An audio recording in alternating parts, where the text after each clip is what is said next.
Hello, welcome back to the Wrestling Newsroom. I am your host, All Things Wrestling, and today we're going to look at all the TNA and WWE news of this past week. We start with a story where Alberto Del Rio tweeted more details on Paige's neck injury.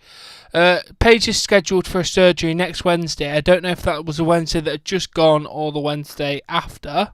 There was no specific date on it. Apparently the doctors from WWE may not be paying for the surgery. He showed a screenshot from Paige's non-WWE doctor saying, "You have a disc herniation at C6/7 pushing on the exit of the C7 nerve root and causing all your upside extreme pain and some of your neck pain. Also, you have a lot of wear and tear for your age." He added, interested, and they say she's not hurt. That story accumulated on Sunday. I do hope Paige does get the help she needs for her neck injury, and I hope she will make a WWE return because she is quite interesting.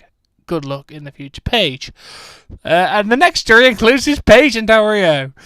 Paige proposed to Alberto Del Rio last night inside the ring at WWE Anniversary in Puerto Rico.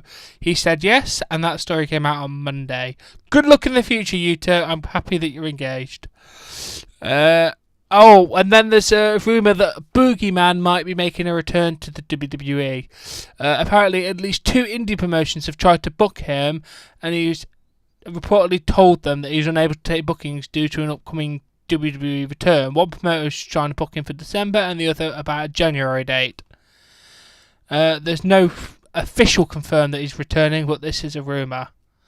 Apparently, he has made appearances on WWE Swerve and online content. He's on a Legends deal back from November 2015. He also debuted in Booker T's Reality of Wrestling promotion back in March of this year. He also apparently remains active on Twitter and does some of his old antics on it. That story came around on Monday. And on Monday, I have a sad piece of news. Lillian Garcia retweeted the following on her lack of social media activity recently. She said, "Hey guys, I haven't forgotten about you. It's just my dad's health is really starting to decline, so I'm trying to deal with that." Unfortunately, apparently her dad has two kinds of cancer. That is just one of the most heartbreaking stories I've heard this week. Please get better, Lillian Garcia's father. We all hope the best for you. Moving swiftly on Saturday, the Saturday just gone, the pictures of The Undertaker using crutches to get round. We were not sure why he was using crutches. The last time we saw him was WrestleMania 32. We're not sure whether he'd actually make it to 33. We have had an update on Tuesday. It was reported that he had just had hip surgery between the 7th of September and the 11th of October, because he had attended a wedding in the first week of September and did not have crutches. So it looks like he's just having a hip surgery, so he should be hopefully alright to return. Hopefully the Royal Rumble. Hey, I can dream. But good luck on your recovery, Deadman, and we hope to see you on our screens soon enough. And then we had a story from the Fight Network, the parent company of Theme Sports and Entertainment Corporation, which owns a stake in TNA, and they issued the following statement on their website regarding TNA, and the statement read, Toronto Theme Sports and Entertainment Corp, the parent company of Fight, today confirms it's recently made a working capital loan to fund the operations of TNA Impact Wrestling. Fight Network is the license of TNA program for the broadcast in the US, Canada, and other international markets. It's also the exclusive license of TNA for the streaming internet delivery TV. Fight Network was also offered to provide TNA Impact with funding to repay the loans made by Mr. Billy Corgan, and is positioned to provide additional transition assistance to the company. TNA is a strong property for the Fight Network and is licensed and global distributed partner. We are keen and interested in seeing the company not only survive but continue to grow and thrive alongside our own growth, says Leon Asper, CEO of Anthem. We are hopeful that the company can soon get back to what it does best, which is produce great wrestling content. That story came out on Wednesday. Okay, apparently they're getting funding. We also have a later post on Wednesday regarding the TNA situation. Dave Meltzer recently reported on the Wrestling Observer Radio that TNA will likely file for bankruptcy in hopes of absolving all that increasing mounting debt. There is no current indication of what will happen after that, but the chief creditors include Eric Lux, Billy Corgan, and the Fight Network. Meltzer also noted that Dixie Scott does not want to look bad, which seems almost comical at this point. The whole thing is Dixie's trying to figure out a way out. This is why it hasn't been sold. I don't know if it's to stay in control, but the whole thing is she doesn't want to look bad publicly.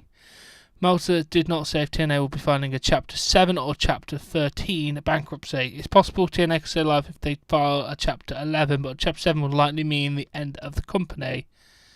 They have been noted that they are going to do Universal Studios tapings in Orlando in early January. This story did come out slightly after the Fight Network's issue. And I've got some big WWE plans. Triple H and Stephanie, kind of said, for the most part, internal reaction to the recent Cruiserweight Classic has been positive, but Triple H and Stephanie are said to be really focusing on putting another tournament in January or February. A working title for the tournament is the World Woman Classic. WWE interested in an all-woman tournament was filed reportedly earlier this year, but now the Cruiserweight Classic is over, the plans are moving ahead. However, there is a feeling that a third woman show may be an overkill now, and they have two women division, one on Raw, one on SmackDown. They were first discussed when WWE had not decided on the brand split.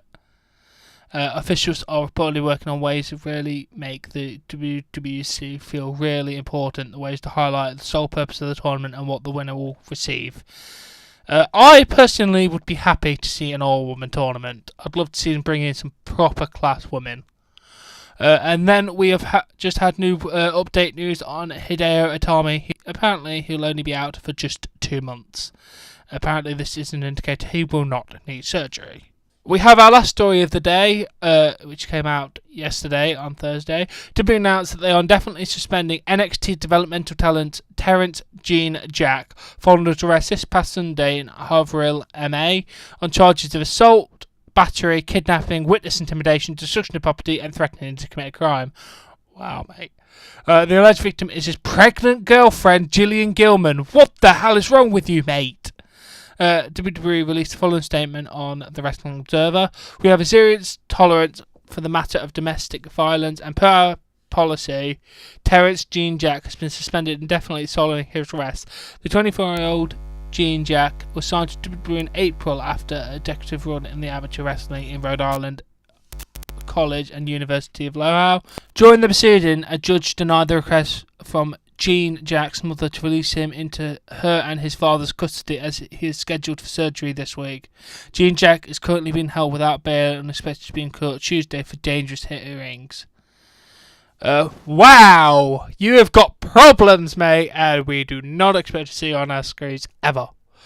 Well, I hope you've enjoyed this edition of Wrestling Newsroom, and I'll catch you later.